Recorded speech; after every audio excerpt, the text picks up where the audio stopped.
Hari Pentakosta di dalam Perjanjian Lama dikenal sebagai hari merayakan panen gandum. Dapat saudara baca di dalam Keluaran 34 ayat 22. Pentakosta berarti 50, diamati 50 hari setelah Paskah.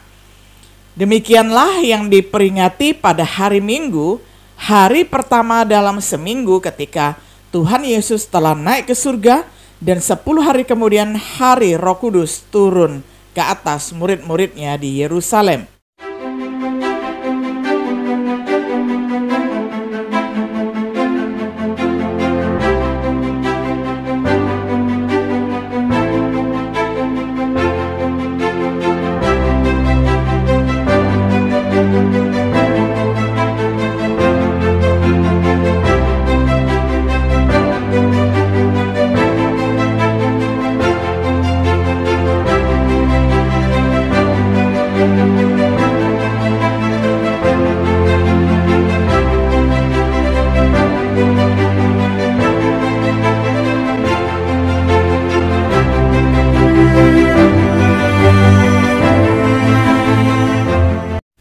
Shalom, sahabat Biblika yang dikasihi oleh Tuhan.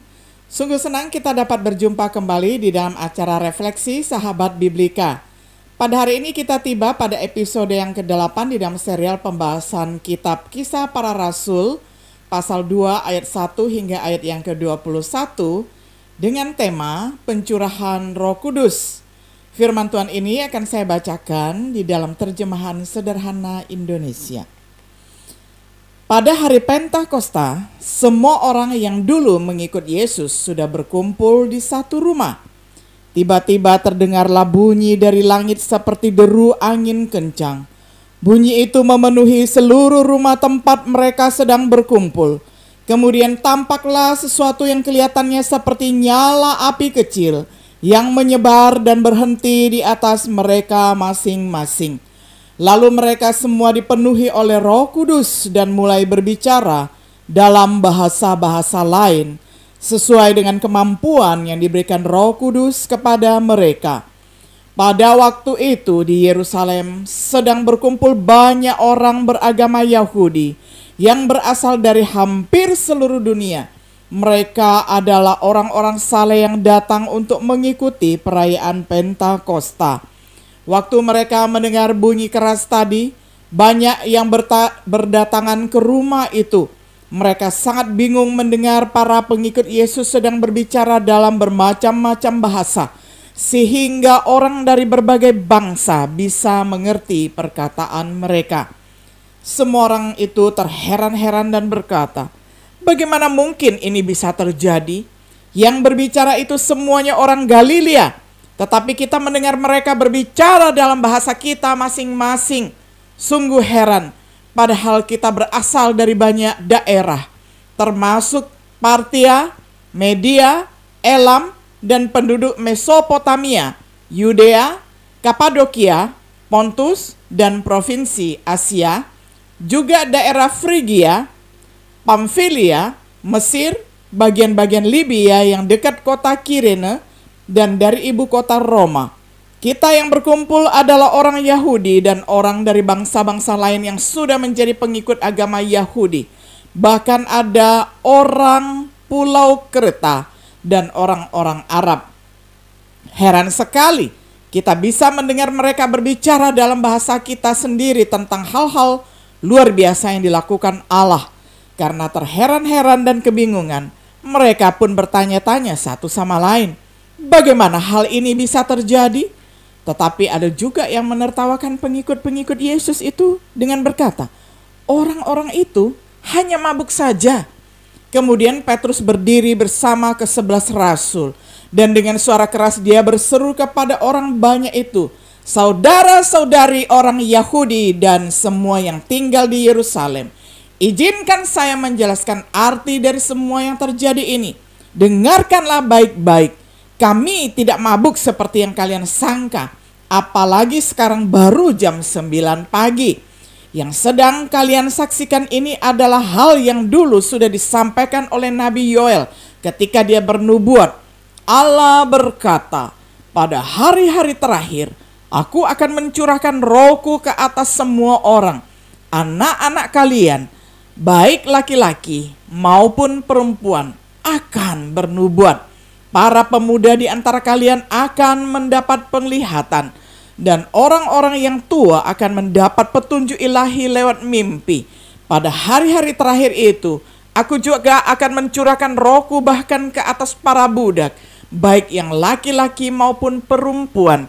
Mereka pun termasuk umat pilihanku, dan mereka juga akan bernubuat. Pada waktu itu aku juga akan membuat banyak keajaiban di langit dan di bumi, dalam bentuk darah, api, dan gumpalan asap. Matahari akan menjadi gelap, dan bulan akan menjadi merah seperti darah. Sesudah itu Tuhan akan mendatangkan suatu hari yang sangat dahsyat. Pada waktu itu setiap orang yang berseru kepada Tuhan meminta pertolongannya akan diselamatkan. Sampai semikian jauh pembacaan firman Tuhan dari Kisah Para Rasul 2 ayat 1 hingga ayat yang ke-21. Sahabat Biblika yang dikasihi oleh Tuhan, dalam pelajaran kita sebelumnya, kita melihat bagaimana murid-murid Yesus menantikan janji Roh Kudus. Mereka berkumpul bersama dan berdoa bersama. Mereka bersiap dengan memilih Matias untuk menggantikan Yudas Iskariot. Dalam Kisah Para Rasul 2, kita membaca tentang peristiwa-peristiwa penting yang terjadi pada suatu hari pencurahan Roh Kudus. Peristiwa ini terkenal dengan khotbah Injil pertama oleh Rasul Petrus di gereja mula-mula. Dalam pelajaran ini, mari kita mengarahkan fokus kita pada yang pertama, yakni pencurahan Roh Kudus. Dimulai dengan pertama kita membahas hari Pentakosta. Hari Pentakosta di dalam Perjanjian Lama dikenal sebagai hari merayakan panen gandum. Dapat saudara baca di dalam Keluaran 34 ayat 22. Pentakosta berarti 50. Diamati 50 hari setelah Paskah.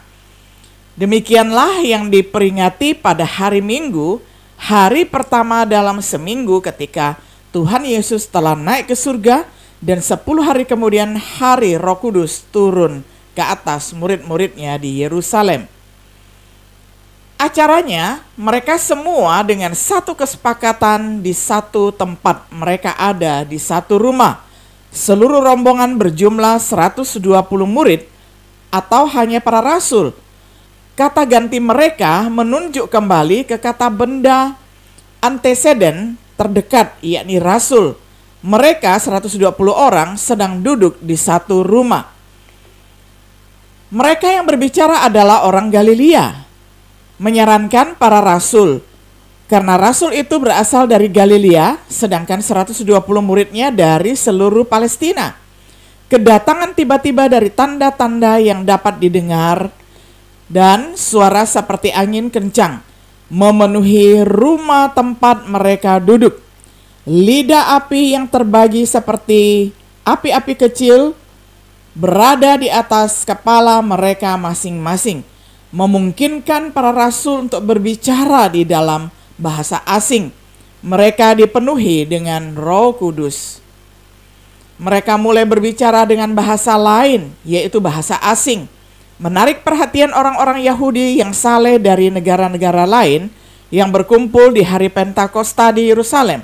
Setiap orang mendengar mereka berbicara dalam bahasa mereka sendiri.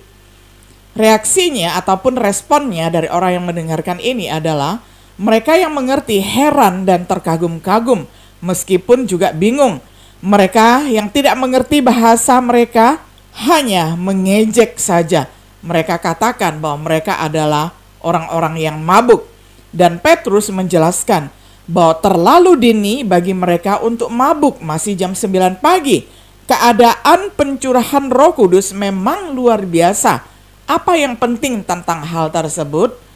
Yang kedua, kita perhatikan pentingnya hari Pentakosta. Dinyatakan oleh Yohanes Pembaptis. Seseorang akan datang yang membaptis dengan Roh Kudus dan api, memisahkan gandum dari sekam, mengumpulkan yang satu dan membakar yang lain. Ditunjukkan oleh Yesus. Yesus memberitahu para rasulnya bahwa ini akan terjadi. itu akan memberdayakan mereka untuk menjadi saksinya sampai di ujung bumi. Dijelaskan oleh Petrus, peristiwa-peristiwa itu dinubuatkan oleh Yoel, orang yang menubuatkan tentang pencurahan Roh Kudus. Apa yang mereka lihat dan dengar juga merupakan bukti kebangkitan dan peninggian atau kemuliaan Yesus di sebelah kanan Allah sebagai Tuhan dan Kristus. Disebutkan oleh Paulus, Roh Kudus telah dicurahkan dengan berlimpah melalui Yesus Kristus. Dapat dibaca di dalam Titus 3 ayat 5-7. Menyelamatkan orang melalui baptisan untuk kelahiran baru dan pembaruan hidup oleh Roh Kudus. Memimpin pada pembenaran oleh kasih karunia dan menjadi pewaris hidup yang kekal. Dengan Roh Kudus kita telah dibaptis dengan anugerahnya, dibaptis menjadi satu tubuh Kristus, yaitu gerejanya, mendapatkan minum dari Roh Kudus. Sebagai kesimpulan, dengan pencurahan Roh Kudus pada hari Pentakosta, maka janji dari Nabi Yoel, Yohanes Pembaptis, dan Yesus sedang digenapi. Itu membuktikan bahwa Yesus bangkit dari kematian dan ditinggikan di sebelah kanan Allah, seperti yang dinubuatkan oleh Yoel dan Yohanes saat penghakiman dan keselamatan sudah dekat. Dengan pencurahan Roh Kudus pada hari Pentakosta, ada beberapa manfaat bersifat sementara, berfungsi untuk mengungkapkan dan meneguhkan firman Tuhan. Manfaat lainnya adalah tahan lama, menawarkan keselamatan dan menguduskan bagi semua orang percaya yang taat. Kita belajar lebih banyak tentang pekerjaan Roh Kudus saat kita menelusuri kisah para rasul. Untuk saat ini, ingatlah apa yang Petrus katakan kepada mereka yang telah menyaksikan peristiwa pada hari itu. Kemudian Petrus berkata kepada mereka, "Hendaklah kamu masing-masing bertobat dan dibaptis sebagai pengikut Kristus Yesus. Dosa-dosamu akan diampuni, dan kamu akan menerima Roh Kudus. Karena janji itu berlaku untuk kalian, anak-anak kalian, bahkan bagi orang-orang di tempat yang jauh, yaitu semua yang dipanggil oleh Tuhan Allah kita." Kisah Para Rasul 2 ayat 3 sampai ayat 38 sampai 39. 3.000 orang Yahudi menyambut baik dengan dibaptis pada hari itu. Apakah saudara merespon dengan cara yang sama? Sahabat Biblika yang dikasihi oleh Tuhan, kiranya setiap kita yang sudah memberikan respon kita kepada panggilan kudus kasih karunia Allah boleh terus hidup di dalam kekudusan dan menantikan kedatangan Yesus Kristus untuk yang kedua kalinya. Kiranya setiap saat ketika kita mengiring Tuhan dalam perjalanan hidup kita, kita boleh bersuka cita. Tuhan Yesus memberkati kita semuanya. Shalom.